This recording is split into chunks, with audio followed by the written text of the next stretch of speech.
بسم اللہ الرحمن الرحیم۔ السلام علیکم، میں ہوں ڈاکٹر عائشہ اور آپ دیکھ رہے ہیں homeopathic health corner.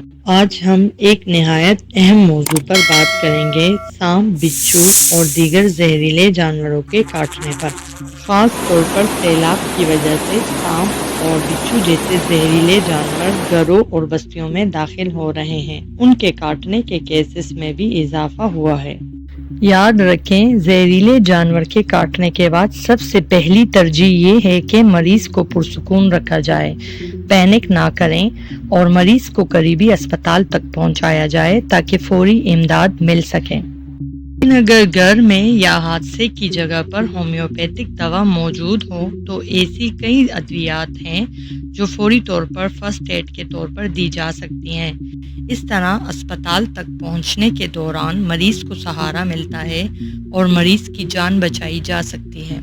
Precautionary measures after snake bite. سب سے پہلے تو مریض کو کام ڈاؤن کریں اور زیادہ ہلنے جلنے نہ دیں تاکہ زہر تیزی سے نہ پھیلے۔ ایموبیلائز یعنی وکٹم کے متاثرہ حصے کو حرکت نہ دے، کوشش کریں کہ اسے ایک جگہ ساکن رکھیں۔ زخم کو کٹ یا سک کرنے کی کوشش نہ کریں کیونکہ یہ خطرناک ہو سکتا ہے۔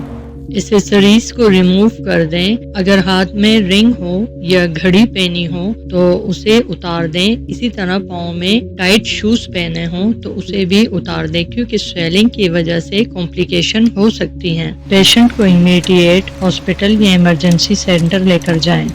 اگر ہومیوپیتھک فرسٹ ایڈ دستیاب ہو تو علامات کے مطابق فوری طور پر جیسے لیکسس، پروٹیلس، ناجا وغیرہ جیسی ادویات دی جا سکتی ہیں جس کا ذکر ہم ابھی آگے کریں گے۔ ہومیوپیتھی اپنی نوعیت میں ایک باوقار اور مکمل طریقہ علاج ہے۔ یہ علامات کی بنیاد پر بہترین نتائج دیتی ہے اور ایمرجنسی کے بعد بحالی اور مکمل صحت یابی میں شاندار کردار ادا کرتی ہیں۔ سانپ کے کاٹنے میں ہم ان اہم ہومیوپیتھک ادویات کا ذکر کریں گے جو ایز پر سمٹم دی جا سکتی ہیں۔ اس میں سب سے اہم دوا لیکسس سانپ کے زہر کی بہترین دوا ہے، خاص طور پر جب کاٹنے کے بعد زہر تیزی سے پھیل رہا ہو، نیلاہٹ والی سوجن ہو اور چھونے پر حساسیت ہو۔ ایکونائٹ یہ دوا ان مریضوں کے لیے نہایت مؤثر ہے جنہیں کاٹنے کے بعد شدید خوف، گھبراہٹ اور بے چینی ہو جاتی ہے۔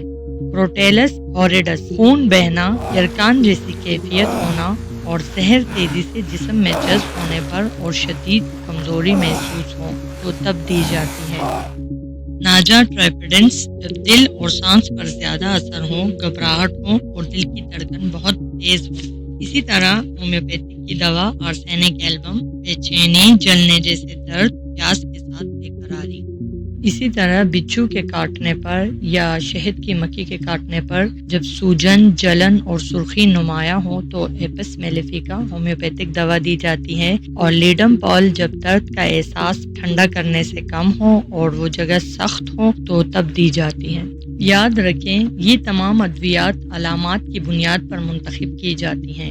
مریض کو فوری طور پر ہاسپٹل پہنچایا جائے۔ راستے میں یا ابتدائی وقت میں اگر ہومیوپیتھک ادویات دستیاب ہیں تو یہ مریض کے لیے زندگی بچانے والی فرسٹ ایڈ ثابت ہو سکتی ہیں۔ امید ہے یہ ویڈیو آپ کے لیے معلوماتی اور فائدہ مند ثابت ہوئی ہوگی۔ مزید ایسے ویڈیوز کے لیے چینل کو سبسکرائب کریں اور دوسروں تک بھی ضرور شیئر کریں۔